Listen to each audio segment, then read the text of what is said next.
This is a quick video about setting up your Essential Student Binder and Parent Binder, and also your IEW Teaching Writing with Structure and Style binders. Taking all your material from the Essentials binder, you will make a student binder, quick and easy. In your student binder, you will have your student create a fun little cover, and then on the inside pocket, you'll put your homework chart if you have one, and any possible trivium tables for grammar or quid et quo that you might have purchased, or your IEW portable walls if you have that. You'll put in a quick little pencil pouch with dry erase markers so you can practice in class, an eraser or a piece of cut up washcloth if you like, and a pen. It's always good to have an extra pen or pencil for the parent that is with you in class. And then we have a board slam game in a dry erase sheet so they can dry erase on that. And then very important is a folder to put all of their stuff in. So this folder separates it into the first part of class, the grammar portion. In it you can have your completed analytical task sheets. From my class we have them printed on one side, and on the back I printed the detailed quid et quo, so you can have one sentence done and you have a record of it, or you could take examples from class and complete it in class and keep them to study from.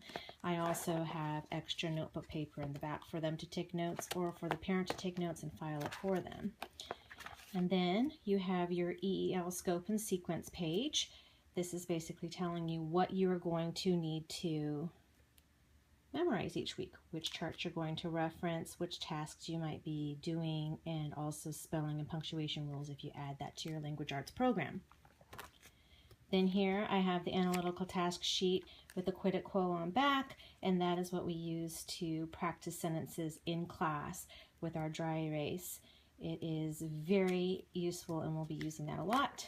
Option 2, if your kid has the need to write much larger, then you can put your task sheet like this. It's good to have it left and right so you can see the whole sentence all at once, and then your quid et quo sheet. Here are a few sheets that I will be using to describe structure, purpose, and pattern, but you can also use your EEL guide for that. And then we have copies of the gear charts. If you can see on the side, I've put all of the gear charts, the letters above, and then the names of the chart right underneath. That is a much easier way for the kids to flip to it to practice. Behind this page is the abbreviation list, which you will flip back and forth to frequently. And notice that the sticker tab is on the top. You need these thick, durable tabs so they don't just get ripped off in the backpacks.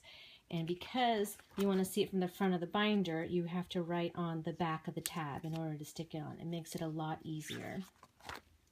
Then I stuck another tab for the charts, and this tells you which charts you're responsible for each week, what we'll be learning. And then we've got, for example, our sentence classification, right? And again, their tab goes on the left-hand page, because when you are flipping to charts, you want to just grab and pull.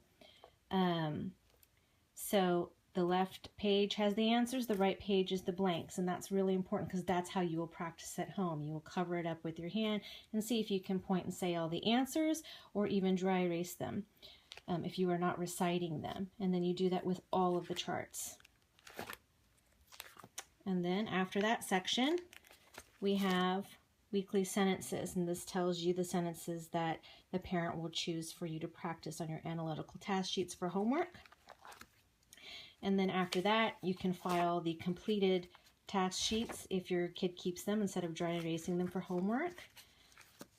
After that, you can put your editing sheet into a plastic sleeve, cover up with a blank piece of paper the right-hand side because the answers are under there, and then you can check it, or your kid can check it himself if he's able to do that.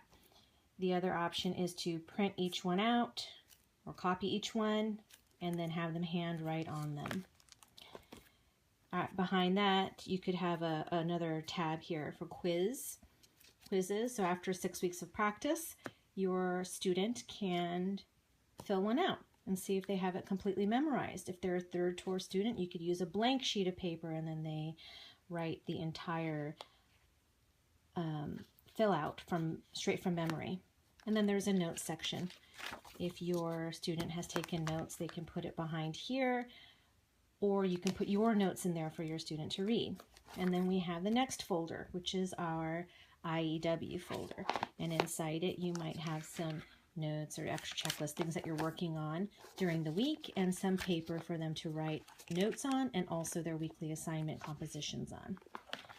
Behind that, in a plastic sleeve, will be your schedule for the year that the tutor will hand to you, all the dates, the assignments, what's required to turn in potentially the next week. Behind that, you can have your portable wall.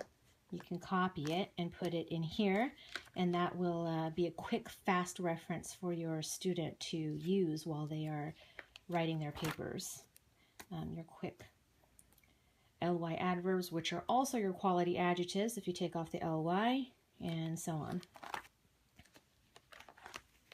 Behind that, I have my lists of the master style checklist that is especially useful for Tour 2 and 3 students. They can do all of their stuff. And then each of the master structure checklists that I made, that's up to you if you're going to use something like that. I find it really handy so your kid can be more responsible on their own to make sure that they've incorporated everything they've learned. And especially 4th through 6th graders are not the best at taking copious notes, so they don't always remember all of the things that need to be included in the paper. It just gives them a head start and a better chance to make a better grade on a paper. And any sheets you might have copied from your TWSS manual to help your student, then you can have their completed papers. So if you were to have a master style checklist, you would just highlight the things your student was responsible and they would check it off, and then you would give them points, like 1 point for each a portion in the paragraph, and then their papers behind it, their completed papers for the year. It fills up pretty fast, but by the end of the year, you'll take it out and file it somewhere else.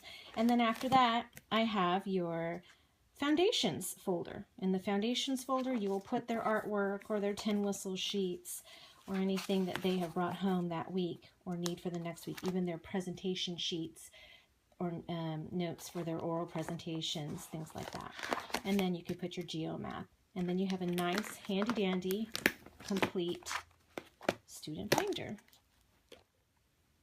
So now we have our Essentials Parent Binder. You'll put your name and your phone number and just the cover of the Essentials packet. It's a hard stock cover, and you can just slip it right into your notebook.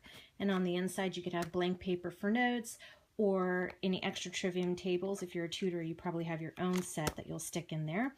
And you'll have your board slam game, because sometimes it could be parents versus students or something like that. I have an extra folder with extra analytical task sheets and paper here, since I didn't have space here because my trivium tables were there. And the rest of it is set up in the same order as this student binder. Analytical task sheets and my structure, purpose, pattern, explanations. And then my gears section, I won't go through all of this again. Look at the student binder to see how that's set up. And then right after that, I have my weeks. I put the rest of my guide right here. So week 1, I just pull. You could do this with tabs if you don't want to use specific dividers, but here's the information. And then behind it, I stack all my notes that I made in class. Now, it's important to make sure that you put your notes for essentials here, because your notes from IEW will go in a different section. So you don't want to put it all on one paper, because it will mess up your filing system, and you will be in this for at least 3 years. It's important to do that. So you can just flip to whatever week you're on. And then if you look at page 51, in week 3, you can put a tab for your How to Analytical Task Sheet section, and it explains. And you can reference this many times as you learn more and more steps for that. After the weeks, you have in your excursion section back here your sheet for the 8 parts of speech. So I put a tab there because I flip to that quite often. And then you have your advanced section of sheets. I just labeled them A, B, B, C, C as they are on the papers. And you might get to that in your later tours. And then beyond that, I have a tab for punctuation and capitalization, and also for spelling if you use this in the program. If you use it frequently, you can always move it to the front of the binder. And that is the end of the parent binder. This can also be combined into a smaller binder. You can combine this in your IEW binder, and I will show you that in a few. This is the parent IEW, Teaching, Writing, Structure, and Style binder. You'll put your name and your phone number right there. And then on the inside, if you have an extra portable wall, you can stick it there. Especially if you're a tutor, you probably have your own. Here's your schedule for the school year, whatever your tutor hands to you, and all of the dates and assignments. And again, you can have your copies here to quick reference.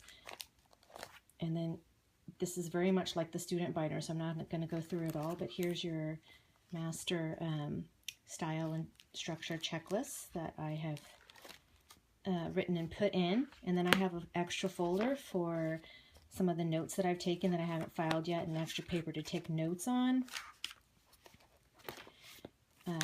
And then you have your units. So from here, you just flip to the unit, study it with your student, and then you are pretty much done. And that is your IEW binder. You can combine it with your Parent Essentials binder into a small little portable binder, which I will show you in a couple. This is the small little parent portable binder. It's a 1/2 inch wide. It's a very convenient.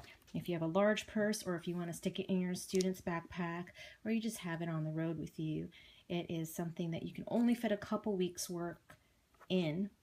And so you'll have to keep changing it out. It's not as convenient to flip back and forth through, but it saves your back, and it is very convenient. So all you would do is take your essentials binder, take your tables out, take all of the plastic sheets that we have done, and then you would also include whatever 2 weeks you were on, maybe your previous week and your current week, or your current week and the next week, just those two. And then from your Teaching, Writing, Structure, and Style binder, you'll take your portable walls if you have it, all your plastic sheets, and maybe your folder with your extra note paper, and whatever unit you're working on. So basically you have 1 unit from here, 2 weeks from your essentials binder, all fit into your small little portable parent binder, and you are good to go.